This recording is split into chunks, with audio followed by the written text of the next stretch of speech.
Ayuda! Aaminin na kaya? Donnie Pangilinan at Bel Mariano may announcement? Huwebes na ang finale fresco ng Can't Buy Me Love, ang pinagbibidahang serye ng Don Bell, love team ni na Donnie Pangilinan at Bel Mariano. Bukod nga sa dalawa, kasama rin sa fresco ang iba pa sa cast ng nasabing serye. Malapit-lapit na rin kasi silang matapos. Ang tanong nga, ano raw kaya ang pwedeng i-announce ni na Donnie at Bel sa press con? Sana nga raw bukod sa mga mangyayari pa sa kanilang serye ay may i-announce na ang Don Bell tungkol sa level ng closeness nilang dalawa.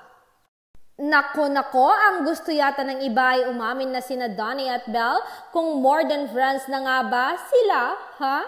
Pero kung wala ngang i-announce o aaminin ng Don Bell, ang co-stars kaya nilang sina Rofa Gutierrez at Agot Isidro, Ina Raimundo, Roel Santiago, Maris Racal, Anthony Jennings, Nova Villa at iba pa ay may ibubuking kina Donnie at Bel?